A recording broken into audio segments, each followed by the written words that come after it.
깜짝 놀라는 표정을 짓지? 그게 바로 나의 있었어요. 우리가 아까 가에서부터 나까지 쭉 살펴보면서 표정과 그 주변에 나와 있는 것들 함께 보고 뭘 생각해봤어? 인물의 마음이 무엇일지 생각해봤죠. 그럼 얘들아 그 다음 또 하나 생각해봐야 되는 게 우리가 그런 마음을 도대체 어떤 상황에서 갖지? 이런 것들도 함께 생각해봐야 돼요. 그러니까 외롭다면 그 외로움을 어떤 상황에서 가져봤더라? 부모님이 밤 늦게까지 안 오셔서 혼자서 집에서 부모님을 기다릴 때 어때요? 외롭죠. 쓸쓸하죠. 그런 상황에서 느끼는 감정이야. 자, 기쁘고 신나! 자, 그런 마음 언제 느껴요? 어떤 상황? 내일 뭐 놀이공원으로 소풍을 가기로 했어. 그럼 얼마나 기쁘고 신나니? 그치? 친구들과 영화를 보기로 했어. 아니면 수학시험 100점을 맞았어. 아, 국어라고 해야 되겠다. 나 국어 선생님인데, 그치? 자, 국어시험 100점을 맞았어. 그치? 아니면 뭐 상을 받았어. 이런 것들 기쁘고 신나죠?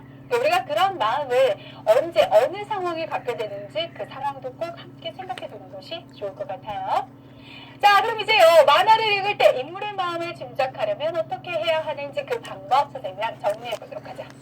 자, 인물의 표정이나 동작을 살펴봅니다. 이거 아주 기본이죠.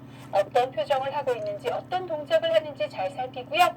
말풍선의 내용과 함께 그 모양도 살펴봐요. 그러니까 내용만 보지 말고 말풍선의 모양을 어떻게 표현하고 있는지도 함께 보라고 했어요. 또 인물뿐만 아니라 만화의 배경색이나 배경에 그려진 다양한 효과를 통해서도 인물의 마음을 짐작할 수 있으니까요. 딱 그 인물만 보지 말고 주변도 보라고 그랬어요. 우리도 조금 전에 주변도 함께 봤죠. 그래서 배경을 어떻게 표현하고 있는지, 뭐 어떤 기호들을 썼는지